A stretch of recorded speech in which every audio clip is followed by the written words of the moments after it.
Hello नमस्कार दोस्तों, मैं sub inspector Awadhesh Kumar Dubey Madhya Pradesh police से हूं। सोशल मीडिया पर रहने वाले मेरे सारे फ्रेंड्स तो शायद मुझे जानते ही हैं। आज मेरे दिल में बहुत कुछ था, तो आज मैं पहली बार लाइव आया हूं। मुझे पता भी नहीं लाइव कैसे आते हैं। एक बार और इसके पहले मैंने असफल प्रयास किया था कुछ मिनट का, और उसके बाद फिर काट दिया था। तो नाउ आई एम रेडी। दिल में बहुत कुछ है, सोशल मीडिया प्लेटफॉर्म पर दुनिया के सामने शेयर करना चाहता हूं। हमारे देश और प्रदेश की जनता, जहां तक भी मेरा संदेश पहुंच जाए, वहां तक अपने दिल की बात कहना चाहता हूं। मेरे वीडियो बनाने का ये मतलब कतई नहीं है कि मैं वायरल हो जाऊं या मेरा वीडियो कोई वायरल हो जाए। तो उम्मीद करता हूं आप लोग मेरी बात को समझेंगे। हालांकि मैं मध्य प्रदेश पुलिस को रिप्रेजेंट जरूर करता हूं, पर इस वीडियो में मैं रिप्रेजेंट नहीं कर रहा हूं। ये मेरे अपने विचार हैं, निजी विचार हैं। तो थोड़ी सी भूमिका इसलिए बना रहा हूं कि ज्यादा से ज्यादा लोग जो है मेरे साथ जुड़ सकें, समझ जाएं, मेरी बात को सुने वो। आज मैंने और आपने बहुत सारी खबरें देखी पढ़ी होंगी, और खासकर मैं विभाग में हूं तो पुलिस से संबंधित खबरों की बात कर रहा हूं। तो आज मन बड़ा व्यथित है, मतलब वो खबरें देखकर। तो मैं आपको थोड़ा सा बताता हूं। जैसे कि मैंने आज ही दिन में 3 खबरें पढ़ी। एक घटना जो है वो रीवा जिले की मऊगंज जिले की है, जहां पर एक पुलिस पार्टी के ऊपर हमला हुआ है, और उसमें एक हमारे एएसआई साहब की जो है वो मृत्यु हो गई, यूं कहें हत्या हो गई। इसके अलावा हमारे एक सब इंस्पेक्टर हैं संदीप भारती, या शायद टीआई होंगे, मुझे उनका वर्तमान अभी रैंक पता नहीं है। वो गंभीर रूप से जख्मी है। तहसीलदार महोदय के साथ भी बहुत गंभीर उनको चोटें आई हैं, सुनते हैं हाथ पैर में फ्रैक्चर है। पूरी पुलिस टीम पर हमला हुआ है। दूसरी घटना जो है वो इंदौर में हुई है। इंदौर में तुकोगंज और परदेसीपुरा थाने का कुछ विवाद था, तो वहां भी पुलिस के साथ खासी झूमा झटकी, और उनकी वर्दी फाड़ना, धक्का देकर नीचे गिराना। और तीसरी घटना जो है ग्वालियर में हुई है। मेरा ही बैचमेट है, थाना प्रभारी की ड्यूटी कर रहा है वहां भी कुछ मंचलों को कुछ एक आरक्षक के द्वारा रोके टोके जाने के बाद जो है मौके पर उसके पहुंचने के बाद झूमा झटकी हुई है, और कुछ चोटें वगैरह भी आई है। इन 3 घटनाओं में एक समान चीज ये देखी गई है, या मैंने देखी है और आपने भी देखी होगी, कि ये सारी की सारी घटनाएं जो पुलिस के विरुद्ध हुई हैं, इसमें सब में कोई ना कोई किसी बेस पर एक कम्युनिटी थी। प्रोफेशनल तौर पर देखें तो प्रोफेशन बेस्ड कम्युनिटी थी। इंदौर की घटना में सारे हमारे वकील साथी थे। मऊगंज में देखें तो हमारे आदिवासी भाई लोगों की कम्युनिटी थी। जहां भी कह लें कि एक कम्युनिटी की जब भीड़ इकट्ठी हुई तो पुलिस के ऊपर दबाव बनाया गया। दबाव बनाए जाने के बाद हिंसा हुई। और बात यह नहीं कि हिंसा हुई है, संवैधानिक अधिकार है सभी के, सबको अपनी अपनी बात रखने का अधिकार होता है, और पुलिस तो खैर खुले मंच पर होती है। तो पुलिस के साथ माहौल में अराजकता पैदा करना, और मैं क्या ही बोलूं, कि एक हमारे एएसआई साहब की हत्या कर दी गई, तहसीलदार साहब, टीआई साहब गंभीर रूप से घायल, और भी कई पुलिस कर्मियों को चोटें। ये बात ये नहीं है कि ये घटना, कई लोग बोलते हैं कि एक सामान्य आदमी के साथ होती तो क्या थी। सामान्य आदमी के साथ हो जाना, और उसके साथ होना जो सामान्य आदमी की रक्षा के लिए नियुक्त है, या जो सेवा इसी चीज की दे रहा है कि उसको सामान्य आदमी के अधिकारों की और सामान्य आदमी की रक्षा करनी है। मन इतना व्यथित है कि मैं एक ऐसे विभाग से हूं कि हम कभी भी भीड़ नहीं बना सकते। वरना जैसे आपका ऑर्गेनाइजेशन है, जैसे आपने बोला कि फलाना एकता जिंदाबाद, फलाना वो जिंदाबाद, हम नहीं कह सकते कभी कि हमारी कोई ऑर्गेनाइजेशन नहीं है। तो मेरा आप लोगों से यही कहना है कि क्या हम ऐसे ही शिकार होते रहेंगे मध्य प्रदेश पुलिस। और ये बात कहने के लिए मैं क्यों आया हूं, मैं हालांकि मुझे मेरी सैलरी मिल रही है, पर महीने के अंत में 59,880 रुपए के लिए मैं सिर्फ कुछ ना बोलूं यहाँ की, मैं क्यों बोलूं, मेरे साथ तो क्या ही हुआ है। और मुझे कोई दिक्कत भी नहीं है, मैं छतरपुर जिले में पोस्टेड हूं, तो इन सब चीजों से मेरे ऊपर कोई भी प्रत्यक्ष अप्रत्यक्ष किसी तरह का कोई प्रभाव नहीं पड़ा है। लेकिन मैं आपको बता दूं कि इसके पहले मेरी पुलिस विभाग की सेवा काल जो है वो मतलब 8 वर्ष का ही सेवा काल है अभी। इसके पहले मैं सेना में रहा हूँ 18 साल, 18.5 साल मैंने सेना में सेवा दी है। तो है मुझ में इतना जज्बा कि मैं किसी भी मंच पर खड़ा होकर अपनी बात कह सकता हूँ। इसका क्या प्रभाव पड़ता है मेरी सेवा पर, प्रतिकूल प्रभाव पड़ता है, अनुकूल तो खैर क्या ही पड़ेगा, मुझे इस चीज की चिंता नहीं है। लेकिन जो दिल में है वो बोलूंगा कि क्यों पुलिस विभाग ऐसी भीड़ तंत्र का शिकार हो रहा है। आप बताइए, मैं आपको इंदौर की घटना के बारे में ब्रीफ कर रहा हूं, जिसको ना भी पता हो तो मैं आपको बताता हूं कि मतलब एक आपने वीडियो देखा होगा, आप देख लीजिए वीडियो, सोशल मीडिया पर वायरल वीडियो है। एक कोई व्यक्ति है, वो स्कूटी पर जा रहा है, सामने खड़े हुए 3 लोग हैं, उनसे उसका कुछ वाद विवाद होता है, कुछ बात होती है, वो तीनों लोग आकर जो है उसके ऊपर झपट पड़ते हैं और मारपीट करने लगते हैं। इतने में पता नहीं कहां से एक आरक्षक आता है, तो वो सीधा आकर उन तीनों के ऊपर आक्रामक हो जाता है और डंडे से मारकर उनको अलग करता है। अब संवैधानिक अधिकारों के तहत देखा जाए तो आप कह सकते हैं हाँ ये तो बहुत गलत हुआ है, उसने डंडा क्यों मारा बिना बात किए। लेकिन जब 3 लोग किसी असहाय व्यक्ति को मार रहे हैं और वो व्यक्ति आप होते, आपका कोई परिजन होता, तो आपको ये कृत्य बहुत अच्छा लग रहा होता। लेकिन चूंकि आप उन आक्रमण करने वाले 3 लोगों की तरफ से हैं, तो आप फिर अब वो संविधान वाली बातें आ जाएगी। तो पुलिस किस लिए बनी हुई है? हमारे माननीय पूर्व मुख्यमंत्री जी ने कहा था कि दुष्टों के लिए काल बने रहो और सम्मानीय नागरिकों के लिए जो है आप बिल्कुल नर्म बने रहे। तो हमें तो यही अच्छा लगता है कि मतलब, और करना भी हमें, हमारे ख्याल से तो ऐसे ही होना चाहिए कि दुष्टों के लिए हम काल बने, और काल बनने के लिए हाथ में कुछ ना कुछ तो होना चाहिए। उनके हाथ में तो सिर्फ डंडा था। तो मैं आपको बताऊं कि पुलिस में एक ऐसी व्यवस्था है कि कुछ पेट्रोलिंग करते हैं हमारे पुलिस के जवान, उनको एक गाड़ी दी हुई होती है, तो वो 2 व्हीलर हो या जो भी हो, तो उसका नाम हमने रखा हुआ, उन आरक्षकों को हम बाज नाम से जानते हैं या चीता नाम से जानते हैं। उनकी जो मोटरसाइकिल होती है उस पर बाज और चीता लिखा होता है। तो क्यों लिखा होता है? कि दुष्टों के ऊपर जाके झपट पड़े और असहाय और निर्दोष व्यक्तियों को बचाने के लिए अपने पंजों का इस्तेमाल करें। लेकिन आज पहली बार हमें जो है दिल से महसूस हो रहा है कि हमारे पंजे नोच लिए गए, मतलब निकाल दिए गए पंजे।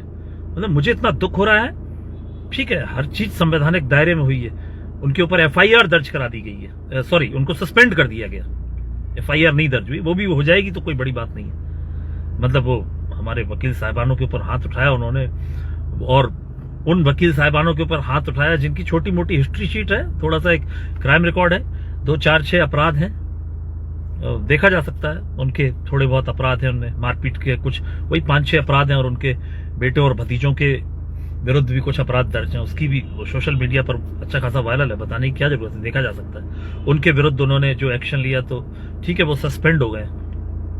कल को ऐसा ही कोई काम होगा तो मैं आज सोशल मीडिया प्लेटफॉर्म पे हूं, बता दूं, मैं भी वही करूंगा जो उन आरक्षकों ने किया था। सस्पेंड होना भी मंजूर है, और मैं उन आरक्षकों से कहना चाहता हूं कि मेरे जैसा हर शासकीय सेवक उनके साथ है। वो बेदाग बरी होंगे, जांच होगी, इस चीज से बेदाग बरी होंगे, हमें इस चीज का पूरा विश्वास है। और नहीं भी होते हैं तो उनका जमीर जिंदा रहना चाहिए। और आप कल्पना कीजिए कि अगर वो आरक्षक देखते हुए भी कुछ ना करते तो आज वो सस्पेंड नहीं होते, उनका जमीर लेकिन खा जाता उनको। मतलब मुझे तो मतलब इस कभी कभी ऐसा दिल करने लगा, टीस उठने लगी है दिल में कि मतलब मैं पहले सेना में था और मैं यहाँ आ गया मतलब क्या बोलूं मैं, हाथ मतलब तीर भी चलाने और परिंदे भी बचाने, तो ऐसे कैसे तीर चला रहा हूं मैं, मतलब क्या तीर चलाऊं, कैसे शस्त्र दिए हैं हमको। शीर्ष नेतृत्व हमारा माननीय मुख्यमंत्री जी से करबद्ध निवेदन करता हूं कि मुख्यमंत्री जी, आदरणीय मुख्यमंत्री जी, कृपया करके हमारी ओर देखिए। हालांकि मैं इस चेन में बहुत छोटे से ओहदे पर हूं, पर फिर भी मैं निवेदन करता हूं मेरे जैसे हजारों शासकीय सेवक और खासकर पुलिसकर्मियों की तरफ से कि कृपया हमारी ओर देखिए, हमारा दम्भ जिंदा रहने दीजिए।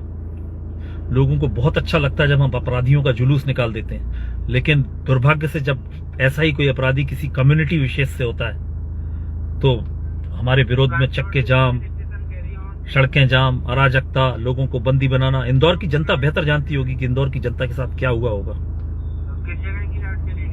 और क्या मतलब उसका जो आज नियति, जो उसका आज रिजल्ट देखा हमने कि वो सस्पेंड हो गए, तो समझ से परे है मतलब। और मतलब आपको मैं बता दूं, आप एक बार सोचिए कि हमारे बल की कितनी कमी है, हम कैसे मैनेज कर रहे हैं। आज हम मतलब होंगे कोई कारण जिनकी वजह से भर्ती नहीं हो पा रही है, शासन का वो है, मैं नहीं जानता हूं क्यों भर्ती नहीं हो पा रही है कोई।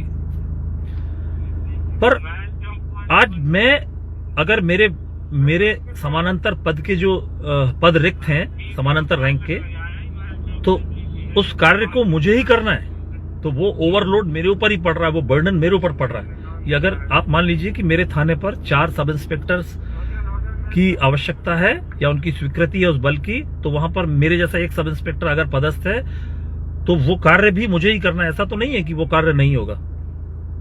तमाम कार्य क्या गिनाऊं मैं पुलिस के, मतलब हर काम हमको करना ही है, कोई काम में कमी नहीं है। इतनी गालियां देते हैं लोग, पुलिस का कोई वीडियो वायरल हो जाता है तो हम कमेंट सेक्शन में जाकर पढ़ते हैं, आज मजा आया, आज बहुत अच्छा हुआ, आज तो वाह भाई मजा आ गया यार, ये जो इनने पुलिस वालों ने मार खाई है, आज इनका पता चला, चोर उचक्के रिश्वतखोर ना जाने क्या क्या। वो ऐसे लोग जो ये कमेंट करते हैं, उन लोगों से भी मेरा एक ही कहना है कि भाई साहब, जब भी आपके घर में चोरी हो जाए, कोई गुंडा मवाली आपको कभी चोट पहुंचा दे, आप किसी ऐसे अराजक तत्व के शिकार हो जाएं, तो मत जाइएगा थाने, क्योंकि आपने तो हमें जिस मतलब उससे सुशोभित किया है, जिन संज्ञाओं से और जिन नामों से, तो फिर आपका जाना बनता भी नहीं है। चलेगा क्या आपका काम? नहीं चलेगा। आज से 10 साल पहले, करीब 11 साल पहले, साउथ इंडिया में किसी एक नेता ने बोला था, तथाकथित नेता ने बोला था कि 15 मिनट के लिए पुलिस हटा लीजिए, फिर देखिए। तो मतलब मैं उसके भाषण की तरफ नहीं जा रहा हूं ना, उसके भाषण में कुछ ऐसा था, लेकिन एक बार सोचिए आप कि उसने भी ये कहा था कि 15 मिनट के लिए पुलिस को हटा लीजिए। तो भय है पुलिस का आज भी, किसमें? सामान्य व्यक्तियों में नहीं है, अराजक तत्वों में, असामाजिक तत्वों में, चोर गुंडे मवालियों में आज भी पुलिस का भय है कि लोगों को ये कहना पड़ता है ऐसे लोगों को कि 15 मिनट के लिए पुलिस को हटा लीजिए। आप कल्पना कीजिए कि अगर कोई पुलिस की ऐसी यूनियन होती या पुलिस हड़ताल आदि से काम बंद कर देती या ऐसा कुछ होता, तो मतलब आप कल्पना कीजिए कि कैसे सामान्य जीवन चलता। मैं ये बताकर आपकी हमदर्दी कतई नहीं बटोरना चाहता हूं कि हम संडे को काम करते हैं, हम त्योहारों के दिन काम करते हैं, हम ये करते हैं। हम यहां पर we are here by choice, not by luck. तो हम अपनी पसंद से यहां पर आए हैं, तो हमें ये सब करना ही है, ये हम आप पर एहसान नहीं कर रहे हैं। लेकिन ऐसा काम, इतना काम करने के बाद भी जब ऐसी घटनाएं होती हैं तो दिल पर थोड़ा सा दुख होता है। मेरी 3 बहनें, तीनों बहनों के आज फोन आ चुके हैं, आज भाई दूज है, तीनों बहनों के फोन आ चुके हैं, तीनों बहनों का मैसेज आ चुका है। तो मैं फिर कह रहा हूं कि मैं आपकी हमदर्दी नहीं बटोरना चाहता ये कहकर कि मैं आज भाई दूज पर घर नहीं पहुंच पाया। मेरी ड्यूटी ऐसा है, मुझे इसके लिए पे किया जाता है, और 12 महीने की जगह मुझे 13 महीने की सैलरी पे की जाती है। ठीक है, लेकिन वो छोड़ दीजिए, आप इतवार भी काउंट करेंगे तो साल में मेरे ख्याल से 52 हफ्ते होते हैं, तो 52 इतवार होते हैं, तो 52 दिन हो गए, तो हम ले लेते हैं सैलरी। ठीक है, वो बात नहीं है, इशू नहीं है। पर आप एक बार सोचिए कि आपकी सुरक्षा में लगा हुआ बल, मतलब उसके साथ आप कैसा व्यवहार कर रहे हैं। आप हत्या कर दी आपने एक पुलिसकर्मी की, मतलब एक समाज विशेष के लोगों ने, मतलब रीवा में, मतलब क्या कहना क्या था कि एक जो उनका एक आदमी है वो वाहन दुर्घटना में मरा था, नहीं उसको तो मारा गया है, और आपने जो है जिसके ऊपर आपको शंका थी आपने उसको बंदी बना लिया, और जब उसको छुड़ाने गए तो आपने एक टीआई के हाथ पैर मतलब गंभीर रूप से जख्मी कर दिया, तहसीलदार साहब को मतलब गंभीर रूप से एक एसएफ के जवान की हत्या कर दी। मतलब कहीं है नाम उनका, है कहीं नहीं है नाम उनका। कैसे विभाग में काम कर रहा हूं मैं, मेरे को तो कभी कभी हीक उठने लगती है यार। मैं मतलब अब तो बस भी नहीं चलता कि मतलब कभी कभी दिल होता है कि छोड़ दूं। मैं लिख लेता हूं, कभी कभी अपना इस्तीफा लिख डालता हूं कि ये लिख देता हूं, ये दे देता हूं। फिर सोचता हूं कि क्या मेरे जाने से सिस्टम सुधर जाएगा। फिर मन में आया कि एक बार आवाज उठा देता हूं, शायद किन्हीं सही कानों तक ये आवाज मेरी चली जाए। मेरी ये आवाज शायद किन्हीं सही कानों तक चली जाए, कोई हमारी बेबसी समझ ले कि हम कितने बेबस हैं। हमें जो नाम दिए गए हैं, हमारे स्क्वाड्स को चीता, बाज, इनके नाखूनों को नोच दिया गया, इनकी शक्ति छीन ली गई है। मेरा मैसेज देखने वाले जो भी ऐसे लोग जिनके हाथ में कुछ पावर है, जो मुझसे बहुत बड़े बड़े ओहदों पर बैठे हैं, मैं उनसे जो है वो करबद्ध निवेदन करता हूं कि सर कृपया हमारी स्थिति को देखिए, हमें समझिए, हमारे स्वाभिमान को जिंदा रहने दीजिए। कितनी खुश होती है जनता जब लोगों के, अपराधियों के, गलत लोगों के जुलूस निकलते हैं। लेकिन बस वही नेता, वही जो आदमी है, अगर वो किसी छोटी मोटी कम्युनिटी का निकल जाता है और उस कम्युनिटी के लोग भीड़ बना के इकट्ठे हो जाते हैं और उसके लोग नेतागिरी करने लगते हैं साथ में, तो मतलब क्या होता है फिर रिजल्ट, है ना? दबाव में आने के बाद हम सस्पेंड हो जाते हैं। कितनी हास्यास्पद सी बात है। फिर मुझे अपना वही पुराना, मतलब मुझे अपना पुराना सेवा काल याद आता है। मतलब मैं क्या ही बोलूं, बार बार मैं क्या था क्या नहीं था। लोग बोलेंगे कि वो लोग तो सरफिरे होते हैं, वो यहाँ उनका काम नहीं है। ठीक है, मैं जानता हूं कि वहां हम सीमा पर रहते थे, वहां हम समाज में नहीं जुड़े हुए थे, यहाँ हम समाज में रहते हैं, आम जन से हमारा पाला पड़ता है। लेकिन ऐसे होते हैं आमजन, ऐसे आमजन, मतलब भीड़ तंत्र को। और मैं सर प्लीज संज्ञान लीजिए इस चीज का। जो भी मेरे बैठे हुए ऊपर सक्षम अधिकारी हैं, हमारे माननीय मुख्यमंत्री जी हैं, गृह मंत्री भी हैं, वो सर प्लीज संज्ञान लीजिए हमारा। मैं निवेदन कर रहा हूं सर, पुलिस की दशा पर ध्यान दीजिए सर। हम त्योहारों पर कई दिनों तक अपने घर न जाकर ड्यूटी करते रहते हैं, लेकिन नहीं होता हमें इस चीज का दुख कि ठीक है हम कुछ कर रहे हैं, हम किसी असहाय की मदद कर रहे हैं। हमें इस चीज की तसल्ली रहती है सर। क्या ही बोलूं, मतलब बहुत कुछ है मेरे दिल में, लेकिन अचानक से सब कुछ याद भी नहीं आता है। मतलब हम कैसी सेवा कर रहे हैं। मैं एक पुलिस होने के नाते आपको बताऊं कि जहां जाता हूं, मैं कोशिश यही करता हूं कि किसी गरीब की मेरे से मदद ही हो जाए। मतलब अगर कोई रोड पे भी चला जा रहा है तो मैं उसको अपनी गाड़ी में बिठा लूं और उसको कहीं तक छोड़ दूं। तो है आपके दिल में, और कई लोगों से कहना चाहूंगा, आपके दिल में है पुलिस के प्रति नेगेटिव थॉट्स हैं, बुरी बातें हैं, पुलिस ऐसी होती है वैसी होती है। लेकिन एक बार सोचिएगा, ये आप बोलते हैं ना पुलिस रिश्वत लेती है, पैसा खाती है, ये करती है, बहुत दुष्ट, और जैसी जैसी आप गालियां देते हैं। एक बार सोचिए कि आपके साथ क्या क्या गुजरा है। सुनी सुनाई बातों में यकीन नहीं। फिर ये सोचिएगा कि अगर आपके साथ ऐसा गुजरा तो आपने क्या किया था, है ना? तो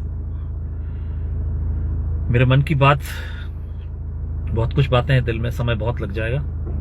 मेरे साथ जुड़े हुए लोग हैं, मैं नहीं कहूंगा कि मेरी वीडियो को ज्यादा से ज्यादा शेयर करें, सब्सक्राइब करें, ये करें वो करें, लेकिन जो दिल में था वो मैंने बता दिया। मेरी टीस थी, निकल के बाहर आ गई।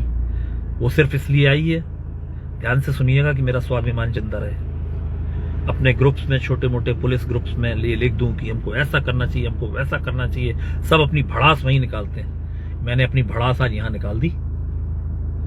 परिणाम जो भी होगा झेल लूंगा। सेना की तरफ से पेंशन मिल रही है मुझे। घर परिवार चल जाएगा मेरा, मुझे कोई ऐसी दिक्कत नहीं है। लेकिन जब तक रहूंगा अपनी आवाज ऐसी उठाता रहूंगा, बुलंद करता रहूंगा।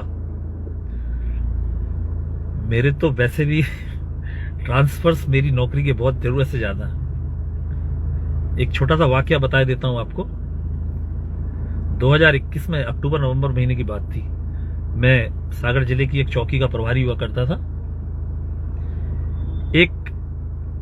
एक नगर पालिका का कर्मचारी हुआ करता था। उसको वहां के कुछ लोकल लोगों, वो बेचारा अपना वो नल वल खोलने के लिए जाता था, उसको कुछ लोकल लोगों ने वहां के जो है ये बोलकर कि तू तंत्र मंत्र करता है या कुछ ऐसा करके उसको मार पिटाई की थी। वो थाने आया, चौकी आया, और मैं वहीं था। तो इतने में आरोपी भी पीछे से आ गए भीड़ बनाकर कि सर इसके विरुद्ध ये रिपोर्ट करो। ठीक है, मैंने उनको शांत किया, बैठाला। थोड़ी देर में मेरे देखते देखते जो है आरोपी पक्ष जो है, जो भीड़ बनाकर खड़े हुए थे, वो जो फरियादी बेचारा एक असहाय सा खड़ा हुआ था, कोई भाईजान थे वो, तो ये देखकर कि वो ऐसे, मतलब उनको बोले कि तेरी गर्दन काट देंगे यहीं पर, कोई कुछ नहीं कर पाएगा। तो वो मेरे अंदर का वो जो पुराना जो मेरा व्यवसाय था ना, वो मैं बताना नहीं चाहता बार बार, वो जाग उठा वो। तो मैंने 2 डंडे उठाए और एक ही मार पाया उसके पैर में। बस उसने, वो आरोपी ने नाटक शुरू कर दिया और बस लेटना पाटना ये वो, एक ही मारा था डंडा छोटा सा पैर में, तमाम मेरे ऊपर गाज गिरी, ये हुआ वो हुआ। ठीक है, वो विभागीय चीज है, संवैधानिक अधिकार नहीं है मेरा ये, मतलब संवैधानिक कर्तव्य नहीं है मेरा ये ऐसा करना, लेकिन इसके बिना काम चलता भी नहीं। ऐसा कर, आप दुष्टों के लिए, आपको थाने में बैठ के अगर कोई किसी को गला काटने की धमकी दे तो मैं क्या ही करता। अभी कई लोग बोलेंगे यार तुम अपनी नौकरी खतरे में डाल रहे हो ये सब बोल बोल के। तो भैया अब नौकरी वोकरी का ज्यादा कोई टेंशन है नहीं है। अब नौकरी ऐसी करनी है स्वाभिमान जिंदा रहे। 12-13 साल बाकी है नौकरी, ऐसे ही करेंगे अब बढ़िया तरीके से। और ठीक है, यहां मेरे मन की बात खत्म है, तो आप लोगों से विदा लेता हूं। बहुत बहुत धन्यवाद, जय हिंद, नमस्कार। ये लाइव बंद कहां से होता है मुझे ये भी समझ नहीं आएगा, कहां से होता है देख लेता हूं जरा। पहली बार आया हूं आज लाइव पर ना। ये आपसे अपील करते हैं कि आपके व्हाट्सएप ग्रुपों में आप हमारा व्हाट्सएप नंबर 8302914666 भी ऐड करें। आपके थाना या सर्किल की तरफ से कोई भी पुलिस पब्लिक मीटिंग या जनहित में समझाइश हो रही हो, या फिर आपके द्वारा कोई नवाचार किया जा रहा हो, तो उसकी वीडियो या फोटो को ज्यादा से ज्यादा आमजन तक पहुंचाने के लिए आप वो वीडियो या फोटो आप हमें भिजवा सकते हैं। आप किसी भी प्रकार की कोई भी सूचना, समाचार या विज्ञापन आदि हमारे सितारे पुलिस के व्हाट्सएप नंबर 8302914666 पर हमें भिजवा सकते हैं। आप हमारे सितारे पुलिस के इस YouTube चैनल को सब्सक्राइब करने के साथ साथ इसे आप 3 दूसरे व्हाट्सएप ग्रुपों में शेयर करके हमारा मनोबल भी बढ़ाएं। आपके व्हाट्सएप ग्रुपों में आप हमारा व्हाट्सएप नंबर 8302914666 भी ऐड करें।